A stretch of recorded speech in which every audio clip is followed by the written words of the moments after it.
Hello students, welcome to GK Exclusive YouTube channel. B.Ed 4th semester examination 2018 paper है आपका gender school and society. Okay, तो ये 3 hours का होता है. मैक्सिमम मार्क्स 50 है, पास मार्क्स 20 होता है. तो सबसे पहले नोट को पढ़ते हैं. Answer 5 questions in all. Short answer type question number 1 carrying 20 marks is compulsory. Answer 1 question carrying 7.5 marks from each unit. Okay, so short answer type question is here. A number है आपका sex और gender में विभेद कीजिए. Differentiate between sex and gender. B है आपका केवल एक लिंग हेतु विद्यालय की 2 कमियां लिखिए. Write 2 demerits of single sex school. C है आपका पाठ्य पुस्तकों में निहित जेंडर पूर्वाग्रहों को लिखें. Write 2 gender biases in textbook. Okay.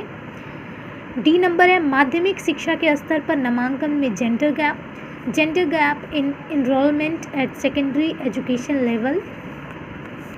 E number है आपका विद्यालय में जेंडर विभेद के 2 उदाहरण लिखिए. Write 2 instances of gender discrimination at school. F है आपका विद्यालय में लड़कियों के नामांकन में ग्रामीण शहरी विभेद.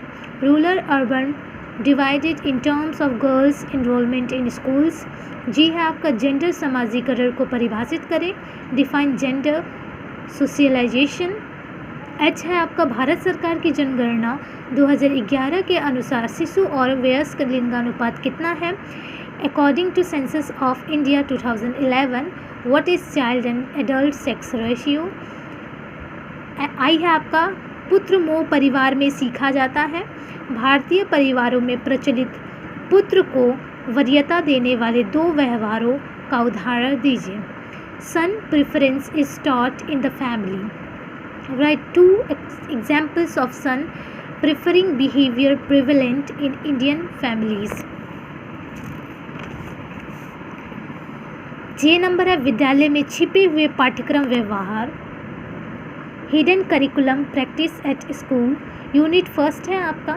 यूनिट फर्स्ट ओके, इसमें 2 क्वेश्चन दिए हुए हैं. सेकंड में आपको कोई एक ही करना है. ओके. सेकंड नंबर है विद्यालय जेंडर समाजीकरण हेतु एक सक्रिय संस्था है. जेंडर पूर्वाग्रहों को आगे बढ़ाने में विद्यालय की भूमिका की विवेचना कीजिए. School is an active agency of gender based socialisation. Discuss the role of school in precipitating gender biases. Okay. और करके है जेंडर पर भारतीय दृष्टिकोण से आप क्या समझते या समझती हैं. What do you mean by Indian perspective on gender. Okay. Unit third है आपका.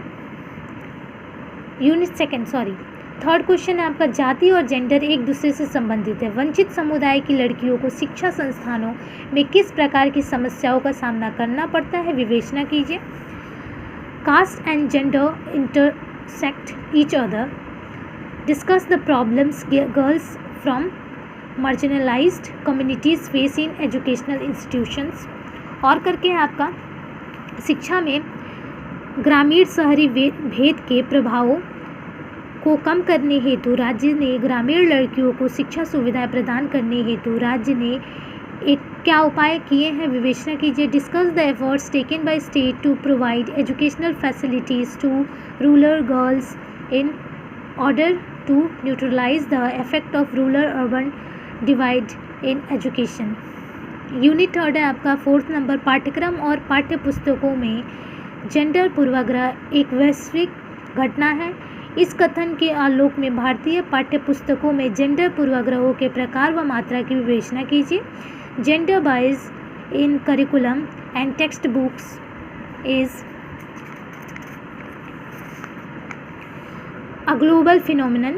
In the light of this statement, discuss the type and extent of gender biases are there in Indian textbooks. और करके है केवल लड़कियों अथवा केवल लड़कों के स्कूल सिंगल सेक्स स्कूल्स की भारत में क्या ऐतिहासिक आवश्यकता थी, इनसे किन उद्देश्यों की पूर्ति की. What was the historical need of single sex schools in India? What purpose it has served? Unit 4 है आपका 5th नंबर, कोठारी आयोग ने लड़के और लड़कियों हेतु एक ही पाठ्यक्रम की संस्तुति की थी। स्त्री शिक्षा हेतु कोठारी आयोग की संस्तुतियों की विवेचना कीजिए। Kothari commission recommended uniform curriculum for boys and girls. Discuss the recommendations for women education given by the commission. और करके है आपका लड़कियों की शिक्षा को बढ़ावा देने हेतु राज्य द्वारा किए गए उपायों पर एक निबंध लिखिए। Write an essay on incentive given by state to promote girls education. तो ये रहा आपका जेंडर, स्कूल एंड सोसाइटी, ये आपका पेपर था 2018 का था, बीएड का 4th semester. Okay, if you like my video please like, comment, share and subscribe. Thanks for watching.